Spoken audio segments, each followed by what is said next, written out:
All right, fireworks, celebrations, and light. On your screens are visuals from different parts of the United States of America as the country marked the anniversary of its Declaration of Independence.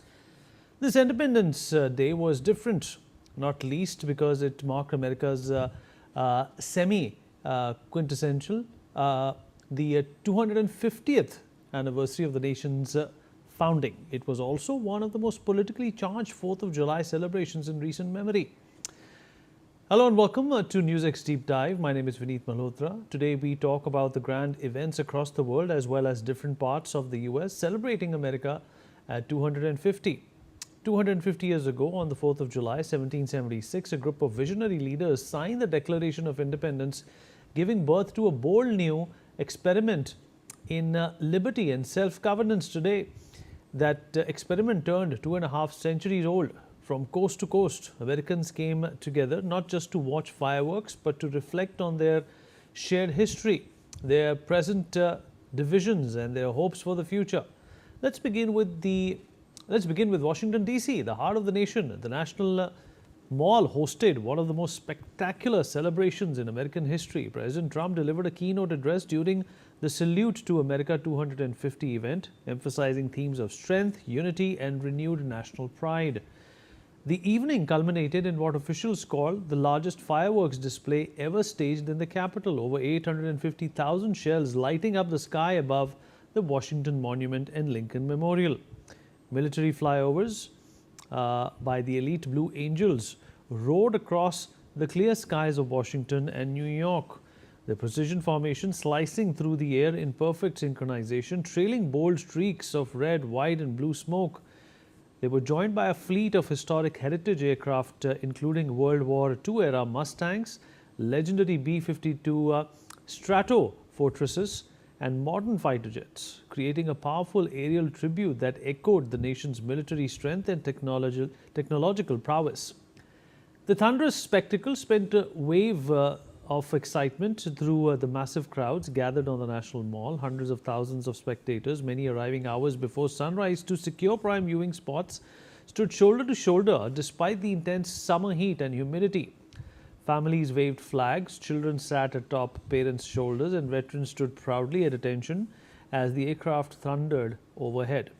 The roaring engines mixed with cheers and the playing of the national anthem, turning the moment into one of the most emotionally charged highlights of America's 250th birthday celebration. Meanwhile, at Mount Rushmore in South Dakota, the giant carved faces of 4 US presidents stood sentinel over another historic night. Fireworks returned to the monument in grand fashion on the July 3rd, following a powerful address by the president. The event carried deep symbolic weight, linking America's past leaders with the country's present and future ambitions.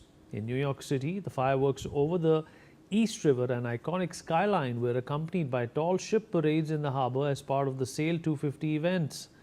On the West Coast, Los Angeles transformed the Memorial Coliseum into a massive stage for a star-studded Freedom 250 benefit concert, drawing up to 50,000 people for an evening of music, performances, and community celebration. This another visual captures exactly what the New York skyline looked like as fireworks lit up the sky. This video shows a bird-eye view of Brooklyn Bridge with the Macy's fireworks leaving no stone unturned. But the celebrations were not limited to these major cities. From Philadelphia's historic Independence Hall, where the Declaration was first adopted, to naturalization ceremonies at Monticello, Thomas Jefferson's home, dozens of new Americans took the oath of citizenship on this symbolic day.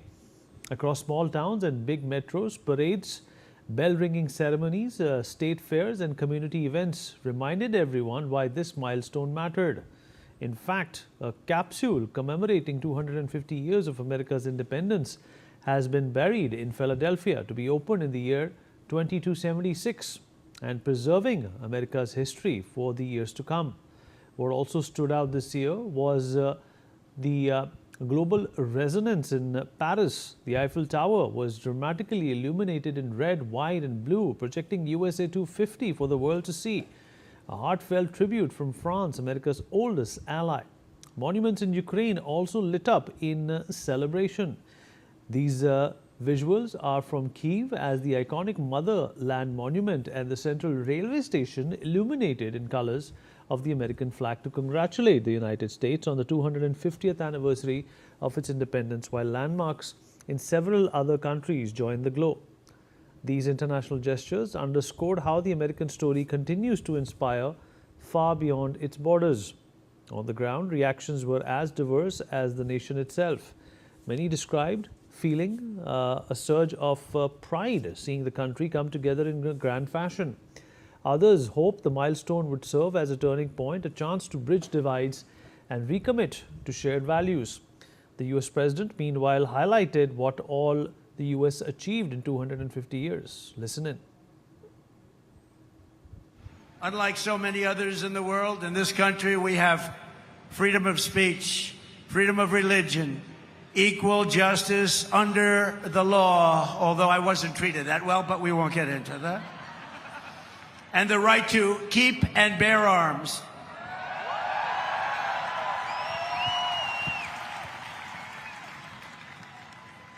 And for the almost 6 years that I was president, I guarded very, very powerfully your Second Amendment, and they didn't do a thing to it, and it was not easy. All right, Mr. Jim Rice, American professor of international law, is joining us live from Vigan, Philippines. Mr. Rice, appreciate you being here with us. Well, 250 years of the United States. The country is the most powerful country in the world, economically as well as militarily.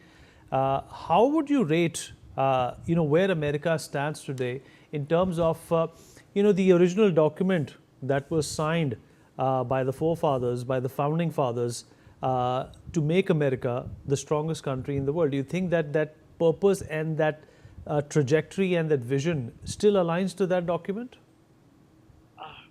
Yeah, thanks for having me on, and thanks for that great lead-in. I think that you really captured a lot of the story there. To try and answer your question, it's very difficult. I really think that the United States finds itself at a crossroads right now. And although the United States seems to have, military power, at the same time, my country, the United States, is facing, I believe, real peril because Trump has led the country along a path that is very dangerous. He talks about the Constitution, and yet he is trampling on all of the rights in terms of freedom of speech, freedom of the press. I could enumerate specific examples, due process under law, and so many other things with the ICE raids, the attacks on immigrants, this concept of trying to deny the 14th Amendment, which is enshrined in the Constitution, and trying to claim that those individuals who are born in the United States are not real Americans. I think that the United States is in great peril. And I think we need to take stock, and I think we need to take a very clear-eyed evaluation of where we are as a nation. Mr. Rice, what do you think is exactly, that pivot that Donald Trump is getting into to take, the United States away from its core values? Trump talks about the Constitution, and yet he rules as though the Constitution doesn't exist. I've mentioned he's essentially bypassed the Congress. He's enacted hundreds and hundreds of executive orders. He's tried to ignore court rulings. And again, this doesn't even get into the corruption that he and his family is engaged in. I'd be happy to talk about that later. But the main thing is the danger that he is posing to the core values of the United States. And when you look at the speech that he gave just several hours ago, it was completely different than any speech on the Independence Day of any other American president, including Gerald Ford in 1976, the bicentennial celebrations, in which, following the Vietnam War and following the Watergate scandal, President Ford tried to bring Americans together, and he had completely ignored partisanship, which he could have done. But what he tried to do is to make the event about America, American values, and this is completely the opposite of what Trump did today.